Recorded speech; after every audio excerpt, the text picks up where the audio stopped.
Chapter 5 सवाल बालमन के जवाब डॉक्टर कलाम के। Hello students. Hello teacher. Students, let me ask you some questions. You all will answer them. Yes teacher. Students, which is the national bird of our country? The national bird of our country is the peacock. Correct answer. Peacock is the national bird of our country. Listen to another question. Who is the father of our nation? Mahatma Gandhi is the father of our nation. Very good answer. Listen to one more question. Which is the national language of our country? The national language of our country is Hindi. That is the correct answer.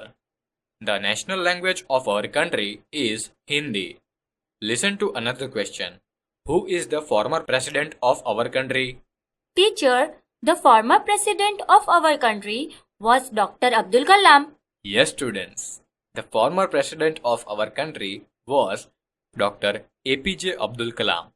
So, students, today I am telling you the dialogue of Dr. APJ Abdul Kalam with children while answering the question of theirs.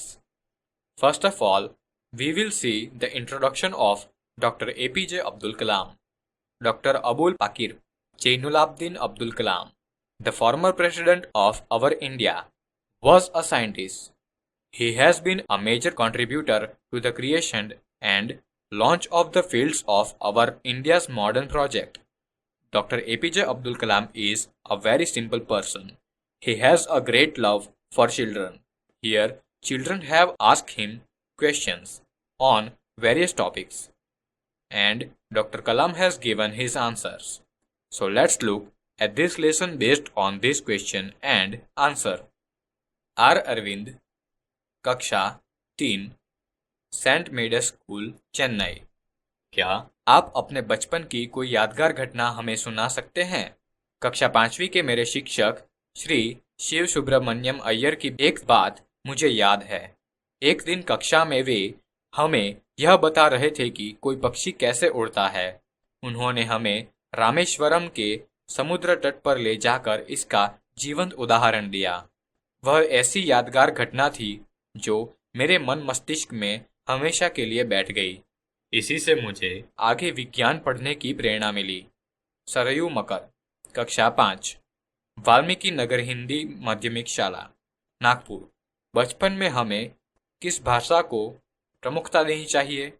मैंने स्वयं माध्यमिक शिक्षा तक की पढ़ाई अपनी मातृभाषा के माध्यम से पूरी की है। कॉलेज और उससे आगे की शिक्षा अंग्रेजी माध्यम की संस्थाओं में हुई।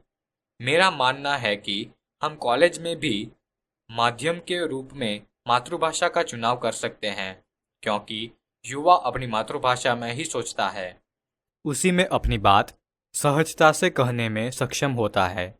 पर इसमें कोई भी दो राय नहीं कि वैश्विक स्तर पर संपर्क के लिए हमें अंग्रेजी जैसी एक संपर्क भाषा की नितांत आवश्यकता है। अर्श पटेल, कक्षा 5, चंदूलाल विद्या मंदिर, मुंबई। यदि हम आपकी तरह बनना चाहे तो हमें क्या करना चाहिए? जब आप युवा अवस्था में कदम रखेंगे तभी आपको जीवन में लक्ष्य निर्धारित कर लेना होगा। हमेशा कुछ बड़ा सोचो। जैसे ही यह अनुभूति हो कि आप आखिर बनना क्या चाहते हैं, तभी से उस दिशा में प्रयास और श्रम प्रारंभ कर दो। कहने का अर्थ है कि जी तोड़ मेहनत करो। ज्यों-ज्यों आप आगे की ओर बढ़ोगे, आपका सामना बाधाओं तथा कठिनाइयों से होगा। आपको अपने अंदर दृढ़ साहस पैदा करना होगा। समस्याओं को पराजित करने में महारत हासिल करनी होगी, तभी जीवन में सफल हो पाओगे। पहले यह जरूरी है कि आप निरंतर ज्ञान अर्जित करो।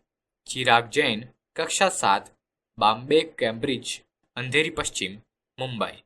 वह कौन सी बड़ी चुनौती है जिसका सामना हमें आज करना पड़ रहा है?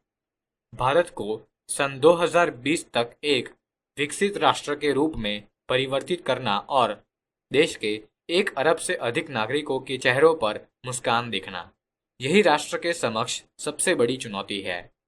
हर्ष चांडक, कक्षा 7, डॉक्टर एस राधाकृष्ण विद्यालय, मलाड, मुंबई। आपकी दृष्टि में साहस की परिभाषा क्या है? अपनी जान की परवाह किए बिना दूसरों को संकट या आपदा से बचाना ही साहस है। तरुण पटेल, कक्षा 8, स्वामीनारायण इंडिपेंडेंट स्कूल, लंदन। हम प्रवासी भारतीय मातृभूमि के प्रति गर्व की भावना कैसे विकसित करें? भारतीय मूल का कोई भी व्यक्ति एक बृहद भारतीय परिवार का अंग है और उसे हमारे देश को सांस्कृतिक विरासत पर गर्व है। सौभाग्य से आप लोग इसी स्थिति में है कि अपनी मातृभूमि से अच्छी तरह से जुड़े हुए हैं और यही आपके लिए गौरव की बात है। सत्यम, कक्षा 10, जिला स्कूल, मुंगेर।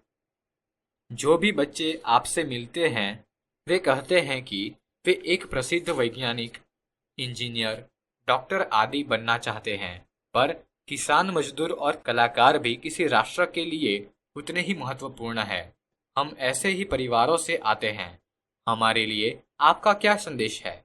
किसान, मजदूर, कलाकार और दस्तकार ये सभी हमारे राष्ट्र के अभिन्न अंग हैं। राष्ट्र निर्माण में हमें उन सभी की सेवाओं की समान रूप से दरकार है। आप सभी को चाहिए कि अपने अपने क्षेत्रों में खूब उन्नति करें। रोहित चतुर्वेदी, कक्षा 11, इस्लामिया इंटर कॉलेज, इटावा। आप कहते हैं कि भारत 2020 तक विकसित राष्ट्र बन जाएगा, पर निरंतर बढ़ती जनसंख्या और बेरोजगारी इसे संभव होने देगी? विकास स्वयं जनसंख्या वृद्धि को रोकने की अचूक औषधि है। इसमें जन शिक्षा, विशेषकर स्त्री शिक्षा की बात भी सम्मिलित है। इससे छोटा परिवार सुखी परिवार की मान्यता को बल मिलता है। भारत 2020 का मिशन यहाँ के युवाओं को रोजगार के पर्याप्त अवसर सुलभ कराएगा।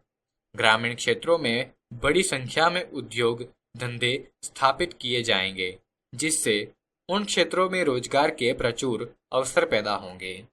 अर्थ मेहता, कक्षा 12, तेजस हाई स्कूल, बड़ौदा। आपको ऐसा क्यों लगता है कि 2020 तक भारत विकसित राष्ट्र बन जाएगा? भारत की जनसंख्या 1 अरब से अधिक है, जिसमें 54 करोड़ लोग 25 वर्ष से कम आयु के हैं। ये हमारी राष्ट्रीय शक्ति है। भारत को 2020 तक विकसित राष्ट्र में परिवर्तित करने के लिए हमारे पास प्रचुर प्राकृतिक संसाधनों के हाथ ही सुनियोजित खाका भी उपलब्ध है। 54 करोड़ युवाओं के विचारों की एकता निश्चय ही इसे विकसित राष्ट्र में परिवर्तित करने में सफल होगी। एस कार्तिक, कक्षा 12, अमर ज्योति इंग्लिश स्कूल, बेंगलुरु। कई छात्रों के बड़े बड़े लक्ष्य होते हैं, पर आर्थिक तथा अन्य समस्याओं के कारण वे इन्हें प्राप्त नहीं कर पाते। वे अपना लक्ष्य आखिर कैसे प्राप्त करें? स्कूल में पढ़ाई में अच्छा प्रदर्शन करने पर छात्रवृत्ति प्राप्त होगी। साथ ही उच्च शिक्षा के लिए बैंकों से ऋण लेने हेतु पात्रता भी बनेगी। जीवन में ऊंचा लक्ष्य निर्धारित करने पर बाधाएं तो आती ही हैं। हमें कठोर परिश्रम और उत्कृष्ट कार्यों से इन्हें पराजित करना होगा। विघ्न बाधा से व्यक्ति को पराजित नहीं होना चाहिए। मिथुन के द्वितीय वर्ष, बी लेवल, AICT, अमृतापुरी।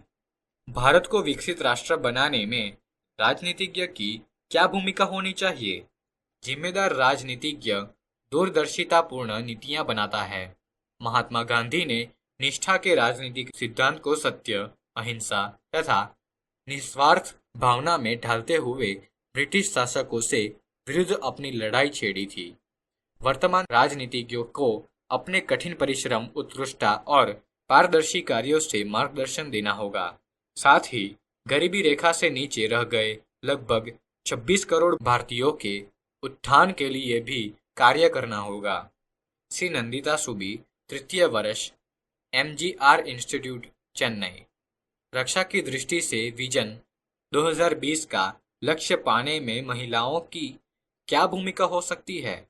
विजन 2020 में रक्षा अनुप्रयोग के क्षेत्र की महत्वपूर्ण प्रौद्योगिकियों के विकास पर विचार किया गया है। राष्ट्रीय सुरक्षा की बात भी विजन 2020 का एक अभिन्न अंग है।